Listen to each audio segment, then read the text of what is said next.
Okay, so in the note I sent out today, so I think we're on step 5, which is select the common instructional strategies. So what will we need to do based on the prioritized need from step 3, and then consider which effective strategies your team agrees to use to respond to that need. So we'll figure out what instructional practice we want to use, kind of like we did last time, how we kind of figured out the steps of that gradual release to teach about the main idea. And then if hopefully we can spend some time like actually looking through some resources and find some text that we can utilize. And then if we have time, we can go through the calendar and maybe write in on here, you know, when we're going to give the final assessment, so we all have a good idea of our timeline. Map it out. Does that sound like a good idea? And then if we have time after that, we can go back, because we said we wanted to review the rubric. And so if we have time today, we can do that, but we'll see how quickly we get this done. So our theory of action from last time, so if we blank, so we haven't decided what we're doing yet, we'll figure that out once we find our common instructional strategy. Then 50% of our limited students, that's what we're focusing on, so that's our level 2. Limited students will be able to compare and contrast a common theme in 2 or more texts at a developing level, which is a level 3. So we're hoping to shift them up 1 level. So let's think about some common instructional strategies that we think might be helpful in teaching this.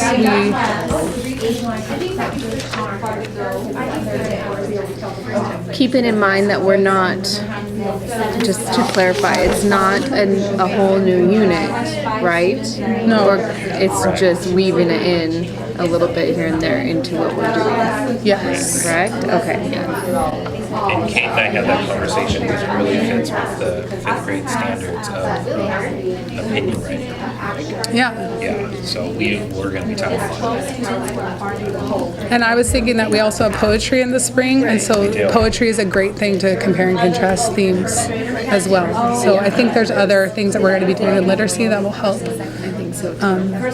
continue them to work on this, but this extra little focus that we'll have. Under poetry, it does say determine theme, determine meaning, compare and contrast. Right. Languages in there. So I'm going to read our developing from our rubric, just so we have in mind what we're shooting for as we're looking at what we're going to instruct and how. So for 5th grade, it says use of compare and contrast language is evident, and they're doing it effectively. That's implied in that. Students will compare and contrast the author's approach to a theme or topic from 2 or more pieces of literature within the same genre. And evidence is provided, but there's not a justification of the citation. And for 4th grade, there's use of compare and contrast language, and it's done correctly. And students will compare and contrast the treatment of similar themes and topics and patterns of events from multiple texts. And then again, the evidence is provided, but it's without justification of the citation.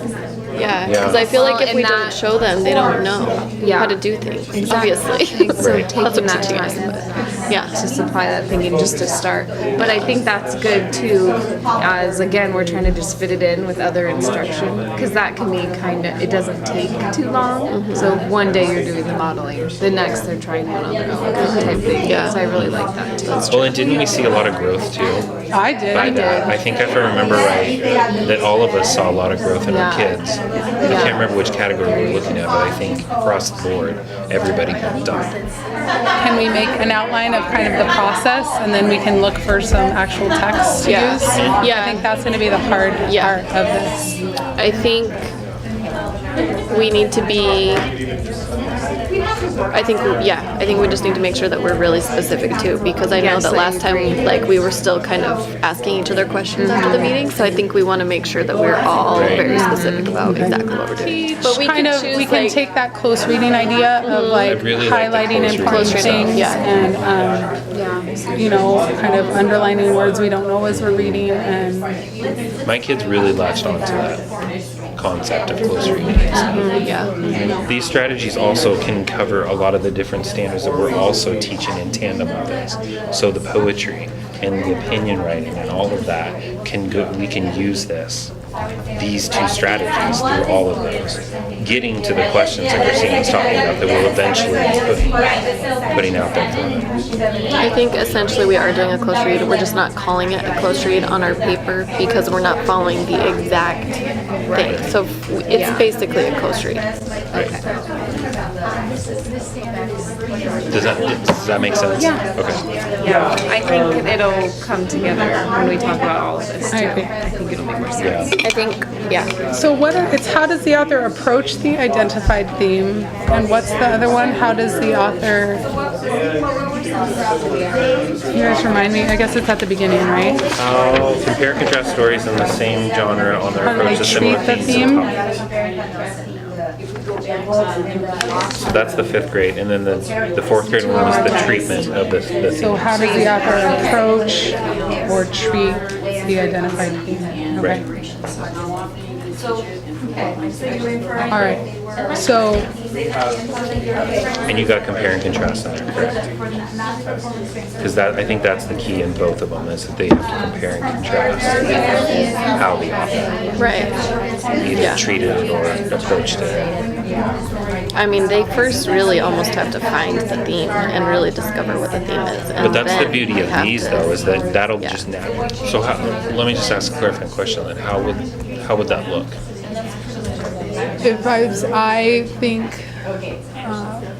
I think the theme of the miraculous journey of Edward Tulane is about empathy, because Edward, through being lost and found and realizing that he really does care about Abilene and misses her and longs to be with her, Okay.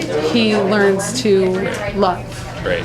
So because you could say it's about friendship. I mean, every book Survival. has You could even multiple say it's themes. about Yeah, survival. right. So I think that when we're just saying identifying themes, then as a reader, I can identify multiple themes, right? So I need to have reasons why I'm identifying it. Whereas with that assessment, it's a little different because we're telling you. we gave it. So We're we need to telling them. kind of do both. So maybe we also need to model how to identify evidence that supports a provided theme. Okay. So that makes more sense to me than what you guys had said before. It's just connecting with that model, the evidence. We need to teach what theme Yeah. is. They should. They should know. But I know we've discussed it Right. plenty. But obviously, we are going to need to review, reteach. Well, and that goes back to what Christine, this is an It's a intense short. standard for Yeah. 4th and 5th graders to tackle. So just review the strategies we've already listed and what we have written down, just so that it's fresh in our mind. I have model how to circle unknown words and then go back and read to see if there are context clues that help give meaning to the unknown word. Model stopping at each paragraph and make margin notes about what are the main ideas in that paragraph. How does the author approach or treat the identified theme? Model comparing and contrasting the treatment or approach of theme using appropriate language. By that I mean comparing and contrasting language. Right. Is that okay? Model identifying theme and justifying with evidence from the text.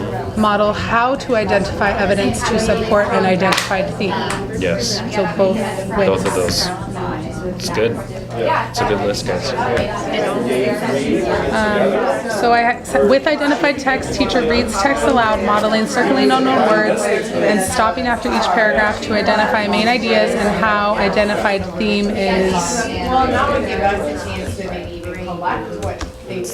I want to say that. How the theme is presented. Presented. How about we say that? Yeah. You're almost going to have to pretend like you don't know what a word means. So you're going to have to say, oh, this is a word that's kind of large. It's tricky. I don't Well, know. and I Tricky think word. that Or a keyword. And I'm not sure, what would I do if I don't know what this word means? There you go. Okay, That's I need exactly to what look you at say all to them. these words here to try to figure it out. And I think that it's important, especially to find at least one example where you literally can't figure out what the word means, because that often happens. Well, I do right? that in Spanish So all it's the time. I know, right? And so It's I'm like, I don't know what this word means, you guys, but I can figure it out by reading all the words around it. I show them that all looking the at time. endings. Is it a verb? Is it an adjective? Is it an adverb? Like, is it just adding more description? Like, them being able to process through that and be like, okay, I don't really know what it means, but it's not that important. Like, I can still understand what this is saying. Because I feel like they get hung up, like they can't figure out what it means. And everything's not that magical in the real world where it's like perfectly tells you later on what the word means. Only in nonfiction text, I do that all the time too. I say it's not in neon lights, guys. It's not going to be flashing there for you. You have to figure it out. Yeah, exactly. And how do we do that? Well, let me show you how to do that. So I think with whatever text we find, we should probably just choose the words that we're going to try to model beforehand. Right. You know Once what we I figure mean? out the text, we should look at it. And then we can just be like, okay, these are the words that we're going to point out. And how are we going to have that discussion? It's 412. Okay. We have left model, comparing, and contrasting the treatment of approach and theme. Okay. Model, identifying theme and justifying. Well, we already did that before. And model how to identify evidence to support an identified theme. So we model reading aloud, identifying the unknown words, figuring out, making those margin notes about how is the theme treated or talked about here.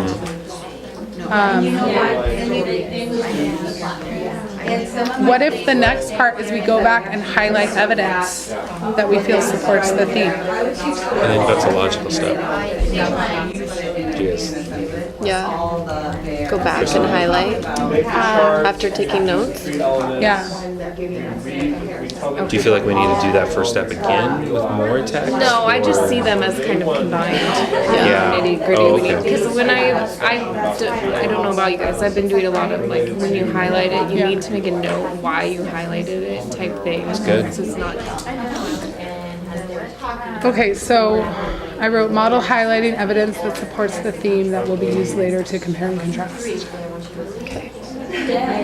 And so then our last step will be modeling, comparing, and contrasting the author's approach or treatment of the theme. Yeah, I prefer not. Do you think they need to see how you make notes in a Venn diagram? I and really then- like what she was saying about just making notes off to the side of the text, so it's right there next to the quote that you're highlighting. Because then, and even if you just start and say this is the one I want, just put your thinking down right next to it. I think that's going to be more beneficial for them moving forward into middle school and high school, because that's a faster way of doing it. Okay, I'm going to say teacher will write out a paragraph that compares and contrasts. Do you think it'd be helpful to go back through and when we get done with that, like point out those compare and contrast words and really show how, see how I'm saying these are like one another? That's why I use the word similar? Yes. Okay. Because, correct me if I'm wrong, but I think we're getting to the point where we're gradually releasing to where they're going to be doing more of the work, and we'll be coming along and helping them. I think it's really important that when we say model, it is literally like us is a literal talking and they're model. sitting there. Yes. But I think for Unless that, we stop because and it's ask something that they've had experience with for 5 years, Right. and it's more like, do you remember this? Yes. Right. And if they don't, then we take back control, right? Okay. Yeah. We have next week, the week after that, and then we have to have post-assessment by the next Wednesday. So we can get started on the theme stuff, let's say by Friday.